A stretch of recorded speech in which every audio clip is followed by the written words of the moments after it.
So, let's get down to it, okay? So, how often do you straighten your hair?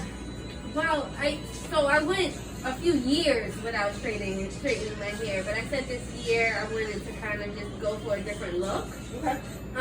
So since January, since December, I might have straightened my hair twice in December, and then once in January. Yeah. Okay.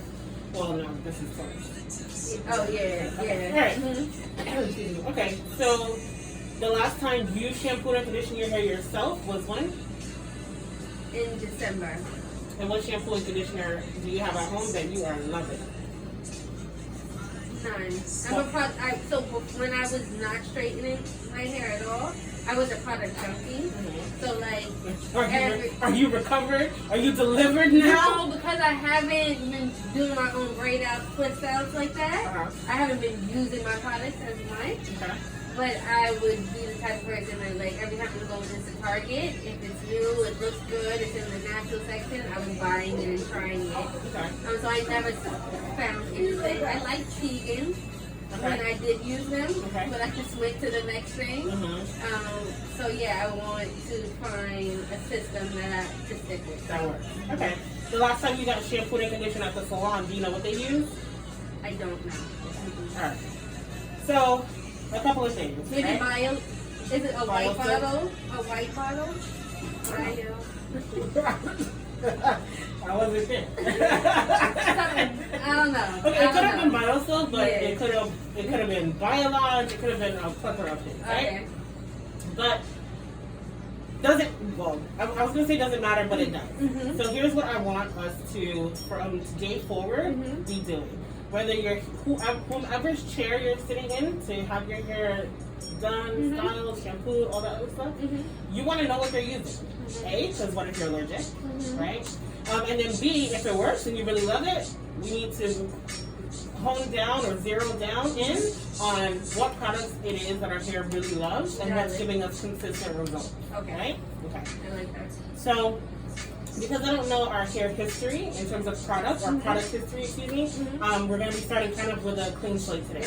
So what I will say to you is throughout this appointment today, I'm going to ask you to be feeling and touching your hair so that you and I are on the same page about what soft, moisturized hair for Dana feels like. And then from that, you can gauge whether your hair needs moisture on wash day versus protein on wash day, right? Excuse me. And if you're able to gauge that, Dana, you're in a much better position to reduce your split ends, right? And if healthy hair is what we're working to accomplish, then reducing and eliminating split ends is going to be a huge part of that. Learning your hair so that you can feed her exactly what she wants on wash day, another huge component of that. And then at the end of it, we'll talk about what a trim schedule should look like for you.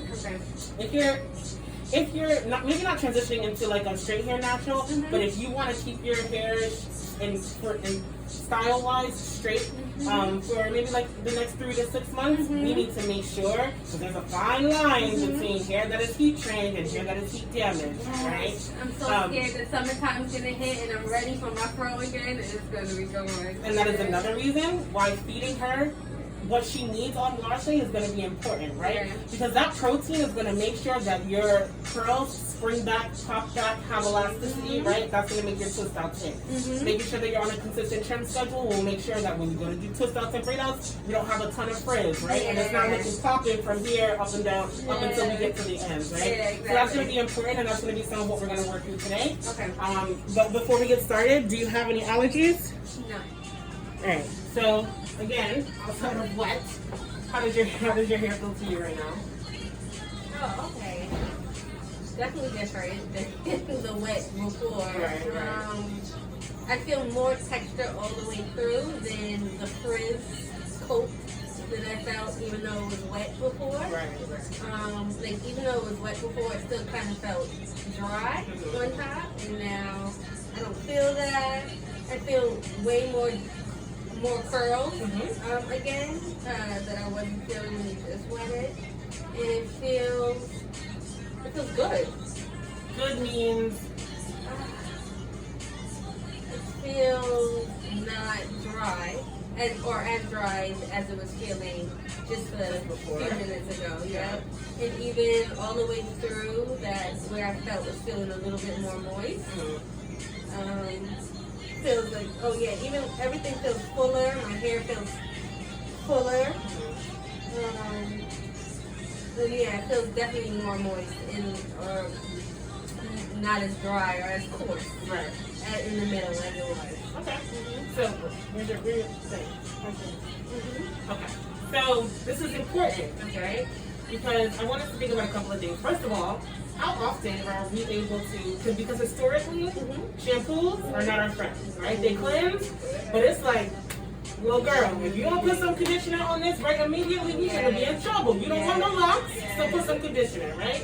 And if that's not the feel that you get from this shampoo, then we're in a winning position, right? Because imagine, Dana, if you're able to build up the moisture content from the shampoo process, right? Imagine how much longer you can hold on to that moisture once you use the right conditioner to follow up. I agree. Normally when I wash my hair with shampoo, even moisturizing shampoos, it feels strict. Like you said, immediately I have to get that conditioner on my hair because it's like, whoa, whoa. Right. Well, let me ask you this. Does it feel clean? Right now? Does your hair feel clean? Yeah. Oh, so double win, right? You didn't have to use a clarifying shampoo to get it clean. You didn't need a charcoal mask, right, to get a deep cleanse, right? You didn't have to do all of those additional steps. We simply shampooed it twice with the right shampoo to set you up to retain moisture for longer periods of time. And so, thinking about wash day going forward, this is what I want you to think about. First of all, is this how you would like your hair to feel on a more consistent basis after you shampoo it? Then this is a product that we keep. And I'm not saying that just for what we use today. I'm saying for whatever it is that you use going forward. This is right. Do I like how my hair feels now? Do I want it to feel like this on a more consistent basis? Can I afford it in my budget? Is it easy for me to find? Right? Those are some of the things that you want to start thinking about as you're using products, because that will help you, Dana, wean out of being a product junkie. Right? Exactly. What does my hair like? Right? Okay. Does it like this? Okay, then I can keep this. Does it not like this? Then I can toss this. Right? And what your hair loves, that is what we invest our money in. You do not give your dollars to anyone who is not working for you. In general, products. People, right? All of things. Hello. We're gonna follow up with moisturizing conditioner. Okay.